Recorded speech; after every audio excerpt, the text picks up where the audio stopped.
పరిశుద్ధుడా పరిశుద్ధుడా పరిశుద్ధుడా పరిశుద్ధుడా మహోన్నతుడా మహాగరుడ కృపాసత్య సంపూర్ణ కనికరం గల కన్న తండ్రి, నీకు వందనములు వందనములు స్తుతులు స్తోత్రములు చెల్లిస్తున్నాను తండ్రి.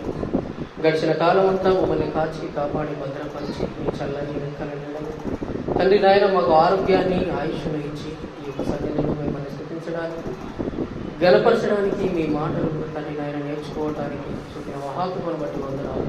చెప్పనయ్యున్నటువంటి మీ యొక్క వాక్యములను మీ యొక్క వాక్య సందేశములను తండ్రి నాయన సరిగ్గా విభజించి మీ యొక్క మాటలను చెప్పుటకు కావలసినటువంటి బలమును శక్తిని జ్ఞానమును నాకు దయచేయండి. సమయోచితమైనటువంటి జ్ఞానంతో మీ మాటలు చెప్పుటకు సహాయం చేయాలి. పరిశుద్ధాత్మ దేవ మీకు వందనాలు స్తోత్రం.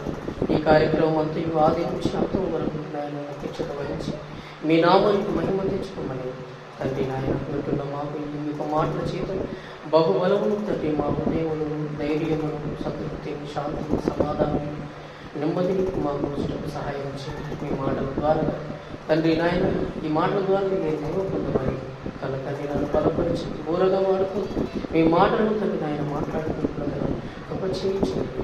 తండ్రి వందనాలు స్తోత్రం చేయిస్తాను. ఈ ప్రార్థన యేసుక్రీస్తున్నామని అడుగుతున్నాను తండ్రి, ఆమేన్. హల్లెలూయా. దేవునికి స్తోత్రం. మీ అందరికీ నా యొక్క ప్రత్యేకమైనటువంటి వందనాలు. దేవుని యొక్క వాక్య భాగంలో గత కొన్ని రోజులుగా కొన్ని వారాలుగా మనం ఒక అంశాన్ని వింటున్నాం.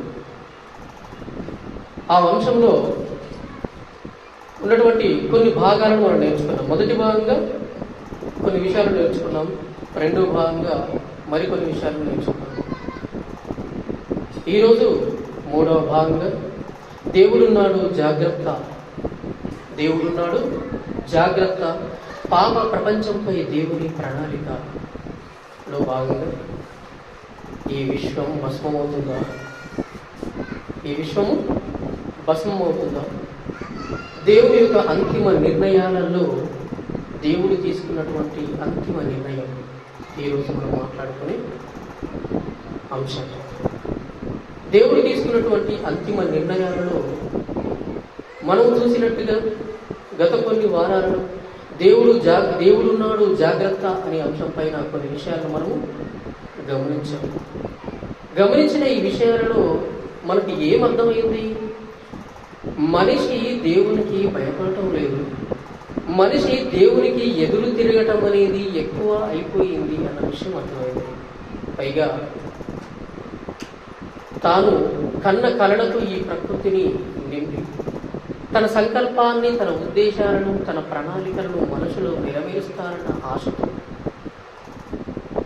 ఆదామును ఈ యొక్క లోకంలోనికి ఈ యొక్క భూమిలో ఉన్నటువంటి మట్టి ద్వారాగా మానవ నిర్మాణాన్ని చేసి ఊపిరి పోసి దేవుడు ఉన్నాడు జాగ్రత్త అన్న మొదటి విషయాన్ని ప్రారంభంలోనే దేవుడు మనకు నేర్పించాడని విన్నాం. జాగ్రత్త అన్న పదాన్ని విన్నా కూడా మనిషి అజాగ్రత్తతో, ఒక మాటలో చెప్పాలంటే దేవుని మాటలను పెడిచెవిని పెట్టి దేవుని యొక్క మాటలను అంగీకరించక, దేవుని మాటలను మనసులో ఉంచుకోక, దేవునికే ఎదురు తిరిగి పాపాన్ని చేసేంత ధైర్యం మనిషికి వచ్చిందంటే మనిషికి ఎంత గుండె ధైర్యం అని విన్నాము. మనిషికి ఎంత గుండె ధైర్యం! దేవుని మాటలన్నీ విన్నా కూడా, దేవుని యొక్క సన్నిధికి వచ్చినా కూడా దేవుని మాటలని మనసులో ఉంచుకోకుండా వింటూ విడిచిపెట్టి మళ్ళీ పాపంలోనికి నువ్వు వెళ్తున్నావంటే నీ గుండె ధైర్యం ఏంటి, నీ నమ్మకం ఏంటి, దాని వెనకాల ఉన్న అపవాది యొక్క ఆ క్రియలు ఏంటి అని విన్నాం. ఈరోజు ఎన్నిసార్లు మనిషికి దేవుని మాటలు వినిపించినా, ఎన్నిసార్లు దేవుని యొక్క మాటల చేత, ప్రవక్తల చేత ఎంతమందిని ఎన్నిసార్లు గద్దించినా వినని ఈ సమాజం చివరికి దేవుడే తన ఆవేదనను మనిషికి చెప్పుకోకుండా ఆకాశానికి, భూమికి, ఈ ప్రకృతికి చెప్పి తన యొక్క బాధను వాటితో చెప్పాడని మనము రెండో భాగంలో విన్నాం. అంతిమ నిర్ణయంగా ఈరోజు మాట్లాడుతున్నటువంటి ఈ చివరి భాగాన్ని కూలంకుషంగా మనసు పెట్టి మనం ఆలోచించగలిగితే దేవుడు తీసుకున్న ఆ అంతిమ నిర్ణయంలో ఉన్నటువంటి విషయం ఏంటి? దేవుడు తీసుకున్నటువంటి ఆ అంతిమ నిర్ణయంలో దేవుడి యొక్క ఆవేదన ఏంటి? దేవుడు ఎందుకు ఈ అంతిమ నిర్ణయాన్ని తీసుకొని మనుషుల మీదికి ఈ ప్రకృతిలో ఉన్నటువంటి ఈ పంచభూతాలను ఎందుకు మారణ ఆయుధాలుగా దేవుడు ఎందుకు చేశాడు అనే విషయాన్ని ఈరోజు నేర్చుకోవాలి. దేవుని మరణ సాధనాలైనటువంటి మారణ ఆయుధాలు దేవునికి ఉన్నాయా? ఆ మారణ ఆయుధాలతోటి మనిషి పైన దేవుడు ఈ మారణాయుధాన్ని పంపిస్తాడా? కాబట్టి మనుషుల దగ్గరనే మారణాయుధాలు ఉన్నాయి కదండి. పిస్తోల్ నుంచి మొదలుకొని అంతరిక్షంలో ఉన్నటువంటి శాటిలైట్స్ పేల్చేంత వరకు టెక్నాలజీ కలిగినటువంటి, ఎంతో ఉన్నతమైన టెక్నాలజీ కలిగినటువంటి ఆ యొక్క ఉపగ్రహాలు కానివ్వండి, ర్యాకెట్స్ కానివ్వండి, రకరకాల యుద్ధ విమానాలు కానివ్వండి, యుద్ధం లోపల యుద్ధానికి సంబంధించినటువంటి అన్ని యొక్క పరికరాలు అణుబాంబులతో మనిషి ఒక మాటలో చెప్పాలంటే ఈ భూమిని సుమారుగా ఒక 10 నుంచి 20-30 సార్లు భూమిని తగలబెట్టేంతగా, మండించే అంతగా మారణ ఆయుధాలను మనిషి ఈ భూమి మీద ఏర్పరచుకున్నాడని చెప్పవచ్చు. మనిషి ఇంతటి అణు ఆయుధాలను, మారణ ఆయుధాలను మనిషి కలిగించి నిర్మించుకున్నాడంటే, భూమిని ఇన్నిసార్లు కాల్ చేసినా కూడా ఇంకా ఉన్నాయి అంటే మరి దేవుడి దగ్గర ఉన్నటువంటి ఆయుధాలు ఏంటి? దేవుడి దగ్గర ఉన్నటువంటి ఆయుధాలు ఏంటి? దేవుడి దగ్గర ఉన్నటువంటి మారణాయుధాలు ఏంటి?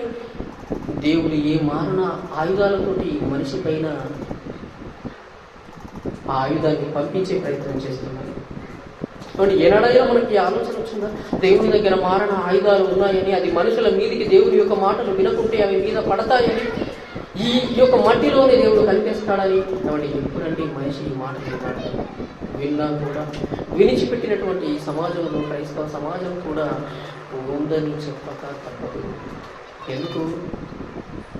దేవుని మాటలు వింటూ కూడా తిరగబడుతున్నాడు అన్న మాటలు మనం విన్నాం.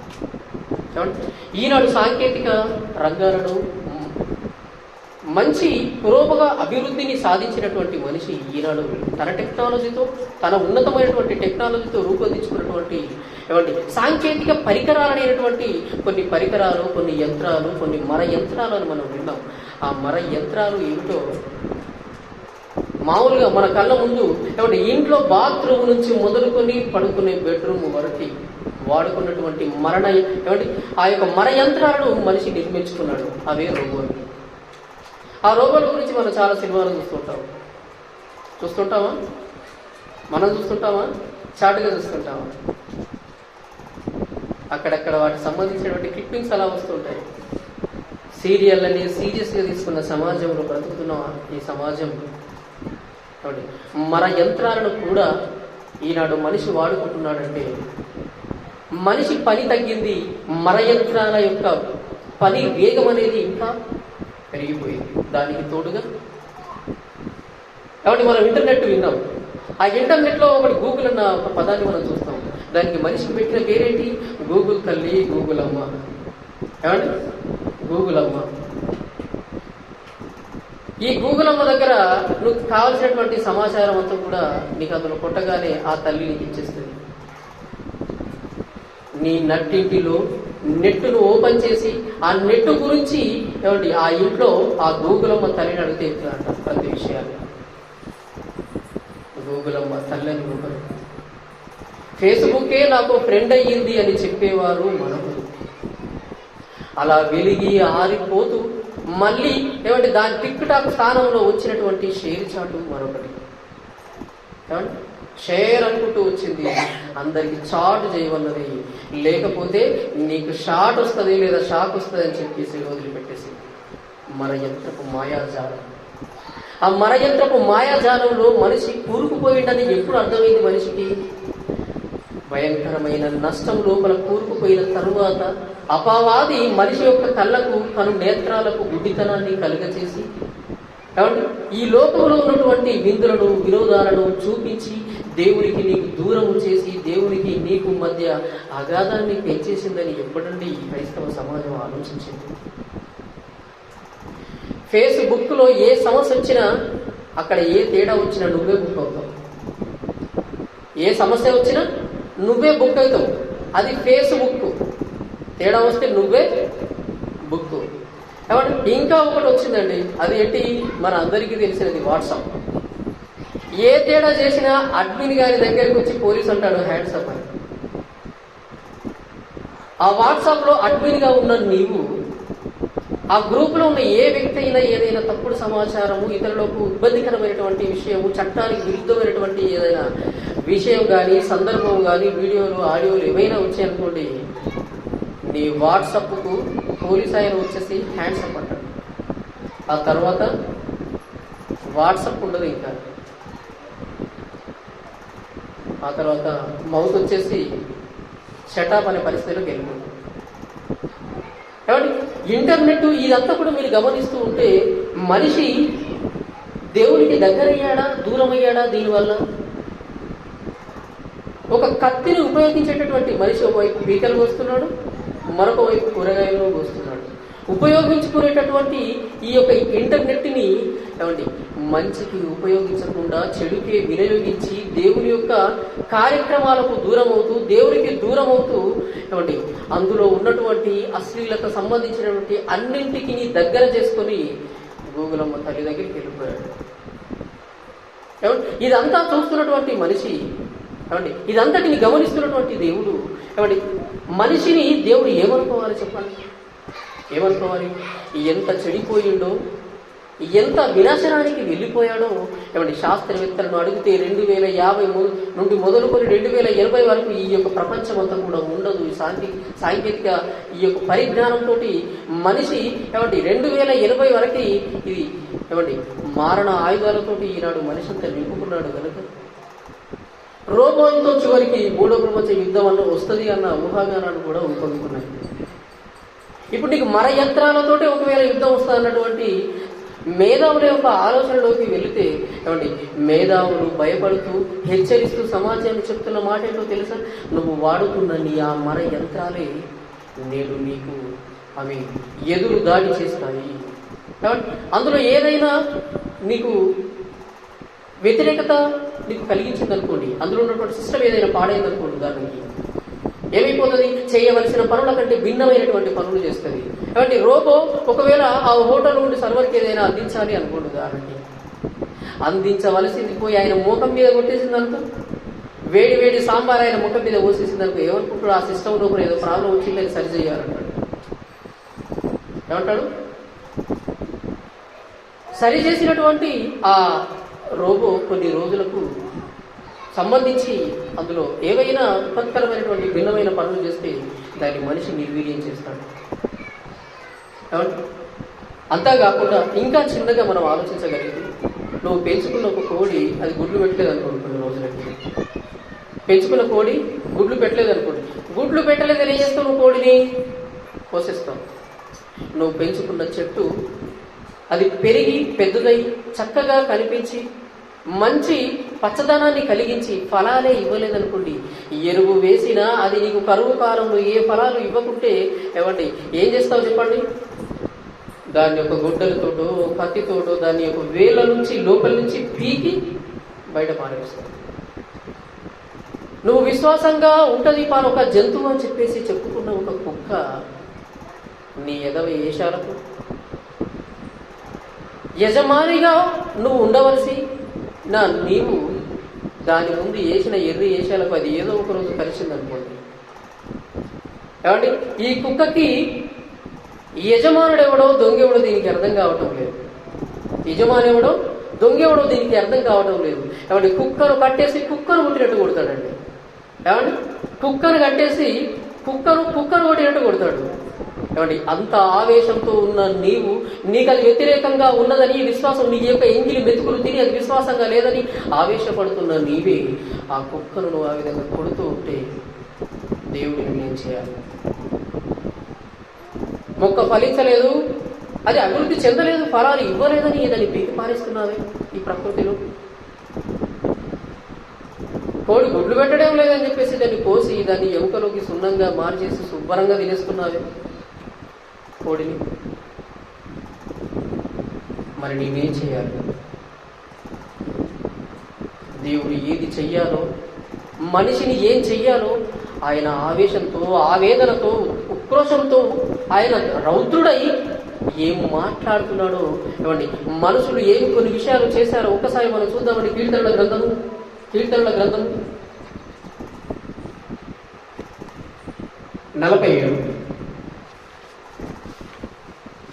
7వ అధ్యాయం సార్. కీర్తనల గ్రంథము 7వ అధ్యాయము 14 వచనం చూద్దాం.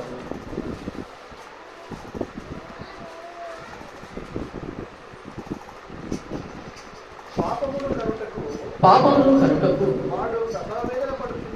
వాడు ప్రసవ వేదన పడుచున్నాడు, చేటును గర్భమున ధరించిన వాడై అబద్ధమును కని ఉన్నాడు. ఏమంటే ఆ వచనం 14వ వచనం చూద్దాం. ఏమంటాడు? అబద్ధాన్ని గర్భాన ఆయన కని ఉన్నాడు. ఏమంటే ఎక్కడ చూసినా అబద్ధపు ఆలోచనలతో మెదులుతున్నటువంటి ఈ మనిషి చేటును గర్భాన ధరించి అబద్ధాన్ని కంటున్నాడు. 15వ వచనం చూద్దామండి ఒకసారి. 15వ వచనం 7వ అధ్యాయం 15వ వచనంలో వాడు గుంట తవ్వి దానిని లోతు చేసి ఉన్నాడు, తాను త్రవ్విన గుంటలో తానే పడిపోయాను. మనిషి ఏది చెయ్యాలని దేవునికి వ్యతిరేకంగా ఏ ఆలోచనలు చేసినా, ఏదో ఈ లోకంలో ఉన్నటువంటి పేరాశలకు ఆశపడి ఏది చేసినా ఆయన ఎందులో పడుతున్నాడట? తను చేసిన గుంటలోనే తాను పడిపోతున్నాడని మనకి ఒక వాక్య భాగం చెప్తుంది. అంటే యెషయా గ్రంథము 1వ అధ్యాయం 4, 5, 6 వచనాల్లో మనిషి తన వికృత కార్యక్రమాల్లో ఏ విధంగా ఉన్నాడో దేవుడు ఈ విషయాన్ని మనకు చెప్పి జాగ్రత్తను చూపిస్తున్నాడు. ఒకసారి చూద్దామండి. పాపిష్టి జనమ, దోషభరితమైన ప్రజలారా, దుష్ట సంతానమా, చెరుపు చేయి పిల్లలారా, మీకు శ్రమ, వారు యెహోవాను విసర్జించి ఉన్నారు, ఇశ్రాయేలు యొక్క పరిశుద్ధ దేవుని దూషింతురు, ఆయనను విడిచి తొలగిపోయి ఉన్నారు, నిత్యము తిరుగుబాటు చేయుచు మీరెలా ఇంకా పుట్టబడతారు. ప్రతివాడు నడినెత్తిన వ్యాధి కలిగి ప్రతివాని గుండె బలహీనమైన అరికాలు మొదలుకొని స్వస్థత కొంచెమైనను లేదు. ఎక్కడ చూసినను గాయములు, దెబ్బలు, పచ్చి పుండ్లు అవి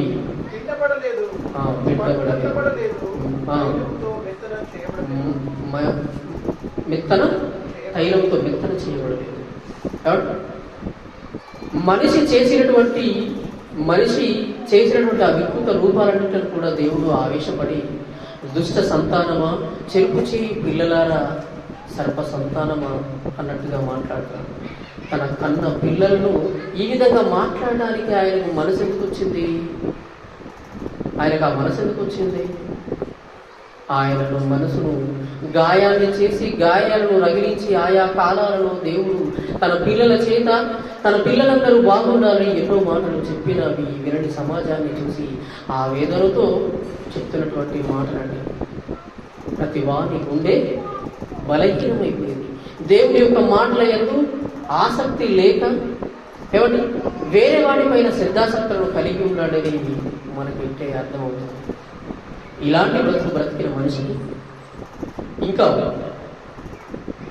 ఎంత నీచమైన కార్యక్రమాలకు మనిషి ఒడిగొట్టాడో ఒకసారి మనం కీర్తనల గ్రంథము 4వ అధ్యాయం 2వ వచనం చూద్దామండి.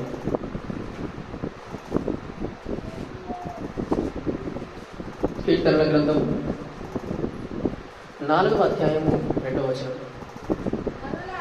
నరులారా, ఎంత కాలము నా గౌరవమును అవమానంగా మార్చగలరు, ఎంత కాలము వ్యర్థమైన దానిని ప్రేమించగలరు, ఎంత కాలము అబద్ధమైన వాటిని వెతికెదరు. చాలు. నరులారా, నా పిల్లలారా అన్న ప్రారంభంలో దేవుడు ఆ మనసు కలిగినటువంటి కన్న తండ్రి నా గౌరవాన్ని ఈనాడు సమాజంలో నన్ను నమ్మిన నీవు ఎంతకాలము అవమానంగా మారుస్తావని ఈరోజు ప్రశ్నిస్తున్నాడు. ఎంతకాలము నా నామాన్ని అవమానిస్తావు? ఎంతకాలము నాకున్నటువంటి గౌరవాన్ని నీవు తీసివేస్తావు? ఎంతకాలము నాకున్నటువంటి నామమును అన్యజనుల మధ్య అగౌరవ పాలు చేస్తావు? దేవుడు ప్రశ్నిస్తున్నటువంటి మాటని తన పిల్లలైనా ఏమంటే మనల్ని దేవుడు ప్రశ్నిస్తున్న మాట. ఎంతకాలం ఇంకా ఆయనకు గౌరవాన్ని ఇవ్వకుండా ఈరోజు సమాజంలో బ్రతుకుతాం? ఎంతకాలము ఆయన నామాన్ని అవమానపరిచే విధంగా నీ జీవితం ఈనాడు సమాజంలో ఉంది? ఎంతకాలము ఆయనను అగౌరవపరిచేటటువంటి కార్యక్రమాల వద్ద ఎందుకు నీ బ్రతుకు ఉంది? ఎంతకాలము నా గౌరవాన్ని అవమానపరుస్తాడని ఆవేదనతో చెప్పినటువంటి కన్న తండ్రి మాటండి. ఏమంటే నీకు మనసు ఉంటే, నీకు ఒకవేళ నీ అది మనసు ఆ గుండె బండనే కాకపోతే ఈనాడు ఆలోచించాలి. కన్న తండ్రి యొక్క మనసులోంచి ఆవేదన వచ్చినటువంటి మాట, నన్ను ఎంతకాలం అయ్యా ఇంకా అవమానం చేస్తావు నా నామాన్ని? ఎంతకాలము నా యొక్క నామాన్ని, నా గౌరవాన్ని అవమానం పాలు చేస్తావు? ఎంతకాలము అవమానం పరిచినా దేవుడు తన పిల్లలను బట్టి ఒకేసారి ఈ విశ్వాన్ని భస్మము చేయకుండా ప్రకృతి యొక్క వైపరీత్యాలతో కొన్నిసార్లు అక్కడక్కడ మనకి ప్రమాదాలను దేవుడు కలిగించి మారుతారని దేవుడు మనసులో ఎంతో ఆలోచన చేసిన మారని మనిషికి ఆయన మారణాయుధాలను ఒక్కొక్కటిగా మనము చూస్తే ఏమండి గుండెను అరచేతిలో పెట్టుకుని వినాలండి. ఆయన ఇటువంటి మారణాయుధాలు ఈనాడు మనిషి పైన పెట్టాడు. ఆ మారణ ఆయుధాలు మనిషి మీద ఎందుకు తీసుకొచ్చాడో ఏమండి మనసు పెట్టి మనం ఆలోచించగలిగితే అందులో ఉన్నటువంటి దేవుడు మాట్లాడినటువంటి ఆ యొక్క మాటలు ఒకసారి చూద్దామండి. ప్రారంభంలో ఆదికాండము 1వ అధ్యాయం 14వ వచనం. ఆదికాండము 1వ అధ్యాయం 14వ వచనం. దేవుడు పగటిని రాత్రిని వేరుపరచినట్లు ఆకాశ విశాలమందు జ్యోతులు కలుగురు గాకనియు అవి సూచనలను కాలములను దిన సంవత్సరములను సూచించుటకై యుండును గాకనియు భూమి మీద వెలిగించుటకై అవి ఆకాశ విశాలమందు పలికి చాలు. 1వ అధ్యాయము ఆదికాండం 1వ అధ్యాయము 14వ వచనంలో ఆ విషయాన్ని అంతా కూడా మనం గమనిస్తే సూర్య చంద్రన ఆ యొక్క వాటిని ఆ జ్యోతులను కలిగించిన యొక్క విధానాన్ని మనం గమనిస్తే సూర్యుని దేనికోసం కలిగించినట్టుగా అక్కడ మనకు కనిపిస్తుంది. జ్యోతి అనగా వెలుగు. సూర్యుని దేనికోసం మనం కలిగించాడు? వెలుగివ్వాలని ఆ వెలుగులో నువ్వు ఆనందంగా బ్రతకాలని కన్న తండ్రి ప్రారంభంలో 4వ దినమున కలిగించిన ఆ యొక్క జ్యోతి నీకు వెలుగివ్వాలని, ఆ వెలుగులో నువ్వు బ్రతకాలని ఏమంటే మంచిని చేసి ఈ యొక్క ప్రకృతి లోపల నీకోసం వెలిగించిన ఆ వెలుగును నువ్వు చేసిన దేవునికి చేసినటువంటి తిరుగుబాటు వల్ల దేవుని యొక్క ఎడలను బ్రతికిన అవిధేయత వల్ల ఆ సూర్యునికి ఆ వెలుగుకు ఏ అధికారాన్ని ఇచ్చాడో ప్రకటన గ్రంథము 16వ అధ్యాయం 8వ వచనంలో ఏమని ఇచ్చాడో చూడండి ఒక్కసారి మాట. ప్రకటన గ్రంథము 16వ అధ్యాయము 8వ వచనం. 4వ దూత తన పాత్రను సూర్యుని మీద కుమ్మరింపగా మనుషులను అగ్నితో కాల్చుటకు సూర్యునికి అధికారం ఇవ్వబడింది. వెలిగించిన దేవుడు నిన్ను వెలిగించాలని, ఈ భూమి మీద తన పిల్లలుగా నువ్వు తిరిగి తన యొద్దకు రావాలని, ఈ ప్రకృతి లోపల నువ్వు చక్కగా బ్రతకాలని ఏమండి రక్షణ రంగాన్ని, రక్షణ వ్యవస్థను సిద్ధపరిచి తన కన్న తండ్రి తన యొక్క కుమారుడైనటువంటి యేసుక్రీస్తు యొక్క మాటలు విని నువ్వు బ్రతుకుతావని, వెలుగుగా పరిశుద్ధంగా నువ్వు జీవిస్తావని ఆ వెలిగించిన ఆ వెలుగుకే దేవుడికి అధికారాన్ని ఇచ్చాడు. ఏమని? వెలిగివ్వవలసినటువంటి ఆ సూర్యుడు వేడితోటి ఈనాడు మనుషులను, అగ్నితోటి సూర్యునికి మనుషులను కాల్చుటకు అధికారం ఇచ్చాను. అంటే ఇన్ని రోజులు సూర్యునికి అధికారం లేదు, నిన్ను కాల్చేయడానికి దానికి అధికారం లేదు. దానికి కేవలము వెలిగించే అధికారమే. ఆ వెలుగుతోటి ఈ ప్రకృతి లోపల ప్రతి చెట్టు పండాలి, ప్రతి పంట పండాలి, నీ కడుపు నిండాలి, నువ్వు ఆరోగ్యంగా ఉండాలని, నువ్వు బాగుండాలని, నీకు వెలుగు ఇవ్వాలని ఆ వెలుగు లోపల తన కన్న తండ్రి నీకు ఇచ్చినటువంటి ఆ వెలుగునే వెలిగించినటువంటి ఆ ఆయుధాన్నే దాన్ని తిరిగి నీకు మారణాయుధంగా మార్చేస్తున్నాడు. వెలిగివలసిన సూర్యుడు ఎందుకు వేడిని ఇస్తున్నాడు? వెలిగివలసిన సూర్యుడికి ఎందుకు మనుషులను కాల్చే అధికారం దేవుడు సూర్యుడికి ఎందుకు ఇచ్చాడు? నీ యొక్క ఎదవ ఈశార వలన ఎన్నిసార్లు చెప్పినా, ఎన్నిసార్లు గద్దించినా, దేవుని యొక్క మాటలను పెడిచేవర పెట్టక, నీ బ్రతుకు మారక, దేవుని యొక్క వాక్యాన్ని వింటూ విడిచిపెడుతూ చివరికి మళ్ళీ తిరిగి ఆ యొక్క పాపపు లోకంలోని పాప కలంకితమైనటువంటి ఆ పాప భూయిష్టమైనటువంటి ఆ యొక్క బ్రతుకులోని నువ్వు బ్రతుకుతున్న నిన్ను సూర్యుడికి అధికారం ఇచ్చాడు నిన్ను కాల్చేయమని. ఏమండి? వెలుగునిచ్చిన సూర్యుడు నిన్ను కాల్చేయమని. ఏమంటే ఏ రూపంలో నిన్ను కాల్చేస్తున్నాడో తెలుసా? మనిషి ఈనాడు పెట్టుకున్న పేరు వడదెబ్బ, ఎండదెబ్బ. ఏమంటే ఆ కాలంలో ఎండాకాలం, మండే కాలం అని చెప్పేసి మనిషి ఈనాడు ఎన్నో పేర్లతో పిలుచుకుంటున్నాడు ఈ సమాజంలో. ఆ ఎండాకాలము కాస్త ఏమంటే ఆ యొక్క మండే ఆ సూర్యుని యొక్క గోళము నడినెత్తి మీద నీకు వచ్చే ఆ యొక్క ఎండ వేడికి నీ మాడిపోతుంది. ఎండ దెబ్బ, వడ దెబ్బతో ఏమంటే ఎంతమంది ఈనాడు సమాజంలో ఏమంటే సూర్యునికి వడ దెబ్బకు దేవుని యొక్క మారణ ఆయుధమైనటువంటి ఆయన ఆయుధానికి బలైపోతున్నారో ఆలోచించండి. ఆ ఆయుధాలకు బలిము కాకుండా నిన్ను కాపాడింది నీ కన్న తండ్రి. ఏమంటే ఎండ ఉంది అని చెప్పేసి ఎన్నో పరికరాలను వాడుకుంటున్నావే ఈనాడు. ఎండ నుంచి నువ్వు కాపాడుకోవడానికి చల్లదనం కోసం నువ్వు వాడుతున్నటువంటి వస్తువులు ఎన్నో. ఏమంటే ఒక ఫ్యాన్ కావాలనుకుంటున్నావు, చల్లగా ఉండాలని ఏసీ వాడుకుంటున్నావు. ఫ్యాన్ కావాలి, నీకు ఏసీ కావాలి, అవసరమైతే కూలర్లు కావాలి. చల్లదనం కోసం నువ్వు ఆ యొక్క ఎండ వేడిని తట్టుకోవడానికి వస్తువులను మార్చుకుంటున్నావే తప్ప నీ మనసును మార్చుకోవడం లేదు. వస్తువులను మార్చుకోవడానికి ఈ సమాజంలో నువ్వు పరిగెడుతున్నావే తప్ప ఎండ ఎందుకు ఇంత వేడిగా వచ్చింది, ఎందుకు ఈ సూర్యుడు ఈ విధంగా మండుతున్నాడు, ఇది దేవుని కోపమే అని ఎప్పుడంటే ఈ మనిషికి అర్థమయ్యేది? ఎప్పుడు అర్థమయ్యేది మనిషికి? ఈ వేడమి చేత మనుషులను కాల్చుటకు సూర్యుడికి అధికారం ఇవ్వబడింది. అధికారం ఇచ్చిన ఆయన మాటలను పెట్టిన మనిషి ఏమంటే మనసు మార్చుకోవాల్సింది పోయి ఈ లోకంలో ఉన్నటువంటి వస్తువులను మార్చుకుంటున్నాడు. ఎండ దెబ్బ, వడ దెబ్బ. ఏమండి అబ్బా ఇంత దెబ్బరా అని అనుకుంటే దేవుడు కొట్టే ఆ ఎండ దెబ్బకి, ఆ వడ దెబ్బకి నువ్వు అబ్బా అనకదబ్బా. ఏమండి ఇంత దెబ్బ కొడతావంటే కొట్టకుండా ఏం చేస్తాడు మరి? దేవుని మాటలు వింటూ సమాజంలో బ్రతకవలసిన నీవు లోకంలో కలిసిపోతే నిన్నేం చేయాలి? ఆయన మారణ ఆయుధమైనటువంటి ఆయన సూర్యుడికి అధికారం ఇచ్చాడు నిన్ను కాల్ చేయాలి. వస్తువులను మార్చుకుంటున్నావే తప్ప మనసు మార్చుకొని మనిషి మీదికి వస్తున్న మారణ ఆయుధమే సూర్యుడు. ఎండాకాలం నుంచి నువ్వు తప్పించుకొని వెళ్ళేసరికి మరొక ఆయుధం ఉంది అంటే తెలుసా? వానాకాలం. చూడండి ఆ వర్షానికి ఆ యొక్క ప్రారంభంలో ఉన్నటువంటి వర్షానికి ఏమంటే ఎలా ఉండేది, దాన్ని ఏ విధంగా మనుషుల మీదికి దేవుడు తెప్పించాడో చూడండి ఒకసారి. దేవుడు రాయించిన మంచి మాట ఏమంటే ఆదికాండము 2వ అధ్యాయము 6వ వచనం అండి. నేటి గురించి, ప్రారంభపు వర్షాన్ని గురించి దేవుడు చక్కగా తన పిల్లలైనటువంటి మనకు చెప్పిన మంచి మాట అండి. చూడండి ఒకసారి. అయితే ఆవిరి భూమి నుండి లేచి నేల అంతటినీ తడిపెను దేవుడైన యెహోవా నేల మంటిలో. చాలండి. అయితే ఆవిరి భూమి మీద నుండి లేచి నేల అంతటినీ తడిపేసింది. ఏమంటే నేల అంతటినీ తడిపింది అనంటే ఏమంటే మంచి వర్షం అండి.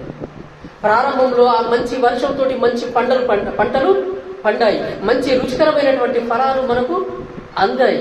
ఏమంటే మన పితరులు వాళ్ళందరూ కూడా ఆ యొక్క ప్రారంభంలో ఏమంటే ఆ వర్షం చేత చక్కగా వచ్చినటువంటి ఆ నీటి ఆవిరి చేత పండిన పంటలలో ఉన్నటువంటి సారాన్ని అనుభవించి ఎన్నో సంవత్సరాలు ఆయుష్ను పోసుకున్నారండి దేవుని దయ వలన. మంచి వర్షం, ప్రారంభపు వర్షం. ఆ మంచి వర్షాన్ని ఇచ్చిన, మంచి పంటలను నీకు ఇచ్చిన, దేవుని మాటలను పెడిచెవిని పెట్టిన నీకు ఆ వర్షాన్ని ఏ విధంగా మార్చి నీ మీదికి వదిలాడో ఒక్కసారి చూడండి. ఈ సమాజం మీదికి ఏమండి హెజ్కేలు గ్రంథము 13వ అధ్యాయం 13వ వచనం అంట. వర్షానికి ఏమని ఆజ్ఞ ఇచ్చాడో దేవుడు చెప్పిన మంచి మాట. ప్రభు అయిన యెహోవా సెలవిచ్చినది ఏమనగా, నేను రౌద్రము తెచ్చుకొని తుఫాను చేత దాన్ని పడగొట్టుదును. నా కోపమును బట్టి వర్షము ప్రవాహముగా కురియును. నా రౌద్రమును బట్టి గొప్ప వడగండ్లు పడి దానిని లయపరచును. ప్రారంభపు వర్షంగా మనిషికి దేవుడు ఆశీర్వదించి మనిషిని ప్రారంభపు వర్షంగా మంచి వర్షాన్ని దేవుడిచ్చి మంచి పంటలు ఇచ్చి ఆరోగ్యంగా ఉండాలని, ఆనందంగా ఉండాలని, తన కోసమే బ్రతకాలని చక్కగా ఇచ్చినటువంటి ఆ వర్షానికి దేవుడు ఇచ్చినటువంటి ఆజ్ఞ ఎలా కనిపిస్తుంది మనకి? నేను రౌద్రము తెచ్చుకొని తుఫాను చేత దాన్ని పడగొట్టేదను. తుఫాను. ఆ తర్వాత నా కోపమును బట్టి వర్షము ప్రవాహముగా కురియును. వర్షము ప్రవాహంగా కురిసింది అంటే ఇది ఏమని నువ్వు అర్థం చేసుకోవాలి? దేవుని కోపము. ఆకాశము నుంచి వడగళ్ళు వచ్చి నీ పంటనంతా, నీ యొక్క ప్రాంతాన్నంతా వర్షంతో, నీటితో, వరదలతో అదంతా కూడా నింపిందంటే నువ్వు దేన్ని అర్థం చేసుకోవాలి? దేవుడు మహారౌద్రంతో ఉన్నాడని, దేవుడు కోపముతో ఉన్నాడని నీకు అర్థం కావాలి. ప్రారంభపు వర్షానికి పని మార్చి నువ్వు చేసిన అతిక్రమం వలన, నీ యొక్క అవిధేయత వలన, నీలో మార్పు రాక, నీ యొక్క మనసు మారక ఉన్నటువంటి నీ మీదికి దేవుడు తాను నీ కోసము నిర్మించిన ఈ యొక్క ప్రకృతిలో చేసినటువంటి ఆ పంచభూతాలలో ఒకటైనటువంటి ఆ వర్షాన్ని నీ మీదికి తీసుకొచ్చాడు. ఏమని? వడగల్లుగా తీసుకొచ్చాడు. ఏమంటే ఆ పంటంతా కూడా వర్షానికి నువ్వు నోటికాడి తినే పంటంతా కూడా ఆ నీటిలో మునిగిపోతుంది. సారము లేదు. ఆ వర్షాల చేత, ఆ వర్ష ప్రవాహము చేత ఈ భూమి మీద ఆ పారుతున్నటువంటి ఆ యొక్క ఆ వరదల వల్ల భూమి మీద ఏ పంట, ఏ భూమి సారాన్ని ఇస్తుంది? ఆలోచించండి. ఆలోచిస్తున్నారా? గమనిస్తున్నారా?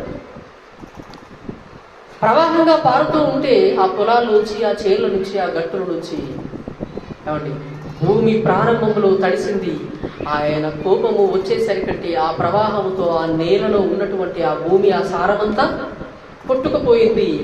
పైగా వడగళ్ళ చేత ఆయన నీ మీదికి రప్పిస్తున్నాడు. వడగళ్ళు చల్లగా ఉన్నాయి, ఐసి ముక్కలు ఉన్నాయి, జేబులో వేసుకుంటారు, లేదా చప్పరించుకుంటారు, చేతిలో పెట్టుకొని చాలా హాయిగా ఉంటారు. నువ్వు అనుకుంటున్నావా బిడ్డ? దేవుడు నీ మీదికి వస్తున్నటువంటి ఆ వడగళ్ళు ఆయన కోపమని గ్రహించాలి. ఈరోజు ఆయన కోపం, ఆయన రౌద్రంగా ఉన్నాడని వర్షం పడ్డప్పుడల్లా నీవు ఆయన మాటలను బట్టి ఒళ్ళు దగ్గర పెట్టుకొని ఆయన మాటలు వినాలండి. దేవుడున్నాడు, జాగ్రత్త అనంటే ఆసమాష విషయం కాదండి. దేవుడు రాయించిన మహాజ్ఞాన గ్రంథమైనటువంటి ఈ విషయాలను ఈనాడు సమాజంలో బైబిల్లో తప్ప మీకు మరెక్కడా కూడా దొరకని మంచి మాటలండి, రుచికరమైన మాటలు. మనసు పెట్టి నువ్వు వినగలిగితే మంచి మాటలు మనకు అందించే మహాజ్ఞాన గ్రంథం ఈ బైబిల్. ఆ వర్షము ప్రవాహం కురిసిన తర్వాత ఒకవేళ ఆ వర్షం ద్వారా ఆ ప్రవాహాన్ని, ఆ జల ప్రవాహంలో నువ్వు తప్పించుకొని వెళ్ళిపోతూ ఉన్నా ఆ ప్రమాదాల నుంచి ఈనాడు దేవుడు నిన్ను కాపాడుతున్నాడని గమనించాలి. సూర్యునికి ఆనకట్ట వేసి ఇసుకను సరిహద్దుగా చేసి ఆపిన ఆ సముద్రాన్నే దేవుడు ఈనాడు మనిషి మీదకి రప్పిస్తున్నాడు. చూడండి, అక్కడ రాయబడ్డ మరో మాట ఆమోసు గ్రంథం 5వ అధ్యాయము 8వ వచనం. ఆమోసు గ్రంథం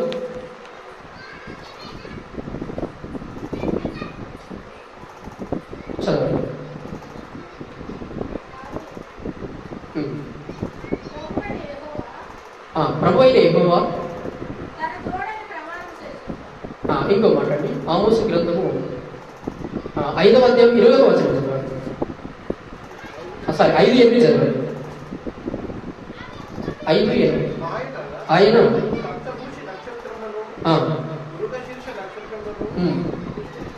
సృష్టించినవాడు, కారు చీకటిని ఉదయముగా మార్చువాడు, పగటిని రాత్రిని చీకటి వలె మార్పు చేయువాడు, సముద్ర జలములు పిలిచి సముద్రాన్ని పిలిచి భూమి మీద పొర్లి పారజేయువాడు. సముద్రాన్ని నీ మీదికి రాకుండా ఆపిన దేవుడు ఆ సముద్రాన్ని నీ మీదకి వచ్చి అది పొర్లి పారేలా చేస్తున్నాడు. నీ మీదికి సముద్రం రాకుండా, నిన్ను మట్టు పెట్టకుండా, ఆ నీటిలో కలిపేయకుండా, ఆ సముద్రంలో నీ బ్రతుకు, ఆ నీటిలో నీ నీటి సమాధి కాకుండా కాపాడిన దేవుడు సమాజంలో దేవునికి వ్యతిరేకంగా బ్రతికిన మనిషి మీదికి ఆ సముద్రాన్ని పిలుస్తున్నాడు. పిలిచి ఆ భూమి మీద ప్రవాహముగా దాన్ని పారజేస్తున్నాడు.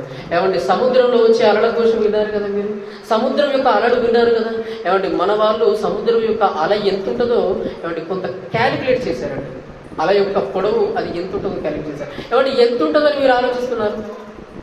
సముద్రంలో ఉండేటటువంటి అలలు ఉవ్వెత్తున వస్తుంటాయి. సముద్రం యొక్క ఘోష చాలా, వాటి యొక్క తరంగాల ఘోష చాలా భయంకరంగా కనిపిస్తూ ఉంటుంది. ఏమంటే ఆ అల ఎంత ఉంటుంది మీరు ఆలోచించండి. ఎంత ఉంటుంది? సుమారుగా 33 కిలోమీటర్ల ఎత్తులో ఒక అల వేస్తుందంటండి. ఎత్తులో పేపర్లో వచ్చిందండి. 33 కిలోమీటర్లలో ఎత్తులో ఒక సముద్రం యొక్క అల లేసి అది నీ మీద పడిందంటే నీవేం కావాలి? సముద్రానికి ఆజ్ఞ ఇచ్చాడు, సముద్రానికి అధికారం ఇచ్చాడు. నిన్ను కాపాడవలసినటువంటి ఇసుకతోటి సరిహద్దుగా చేసిన ఆ సముద్రాన్ని నీ మీదకి తెస్తున్నాడు. ఏమంటే ఆ సముద్రం అనగానే వచ్చేటటువంటి సునామీ ఏమిటది? సముద్రము ఏమంటే ఈనాడు సముద్రంలో ఉన్నటువంటి ఆ అల్పపీడనం ఏర్పడి ఆ బంగాళాఖాతంలో ఆ వాయుగుణంగా మారి తీరాన్ని దాటి ఏమంటే అక్కడ ఉన్నటువంటి సముద్రం తీరంలో ఏర్పడినటువంటి ఆ యొక్క అల్పపీడనం ఏమంటే కొన్ని వందల కిలోమీటర్ల దూరంలో దాని ఎఫెక్ట్ ఇక్కడ కనిపిస్తుంది. ఏమంటే అందుకే రాత్రి అంతా దేవుడు వర్షాన్ని ఇచ్చాడు. రాత్రి వర్షాన్ని క్లిప్పింగ్గా చూపించాడు. దేవుడు ఈనాడు తన యొక్క మాటలు ఈనాడు థియరీగా మీకు వినిపిస్తున్నాడు. రాత్రి అంతా వర్షం పడ్డది. ఎక్కడో ఏర్పడింది సముద్రంలో అల్పపీడనం. అది వాయుగుండంగా మారి తీరాన్ని దాటి ఇక్కడ ఎఫెక్ట్ ఇచ్చింది. వర్షంగా లేదండి. వర్షం అంతా కూడా ఏమంటే నీకు వ్యతిరేకంగా మారిపోయింది. దేవుడికి వ్యతిరేకంగా బ్రతికిన ప్రతి మనిషికి ఏమంటే ప్రకృతి పగబడుతుందన్న విషయాన్ని మనిషి గమనించాలి. దేవుడికి వ్యతిరేకంగా బ్రతుకుతున్న ప్రతి మనిషి పట్ల ఈ ప్రకృతి మనిషిని పగబడుతుంది. బంగాళాఖాతంలో వాయుగుండం ఏర్పడితే ఎఫెక్ట్ ఇక్కడ వచ్చింది. అది దేవుని యొక్క ఉగ్రత ప్రభావం. ఆయన కోపంతో రగిలిపోతున్నాడు, ఉగ్రతతో రగిలిపోతున్నాడు. ఏమంటే తుఫానుతోటి, సునామీల చేత, వరదల చేత ఈనాడు ఎన్నో ప్రాంతాలను కూడా ఏమంటే ఇండోనేషియా యొక్క దేశం లోపల సుమత్రా దీవుల్లో ఏర్పడినటువంటి అల్పపీడనం చేత ఏర్పడినటువంటి సునామీ చేత 2006లో ఏమంటే 2,50,000 మంది ఆ యొక్క నీటిలో చనిపోయారు.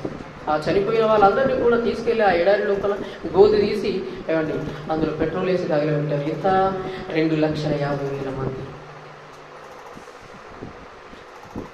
దేవుడు ఎంతటి భయంకరుడు, అంత ప్రేమ గూర్చిన మాటలు విన్నావు గనక, ప్రేమ గూర్చినటువంటి మాటలు విన్నావు గనక దేవుడు ఏం చేస్తాడులే అని అనుకుంటూ, దేవుడు క్షమిస్తాడని అనుకుంటూ నువ్వు ఊరుకుంటే దేవుడున్నాడు, జాగ్రత్త.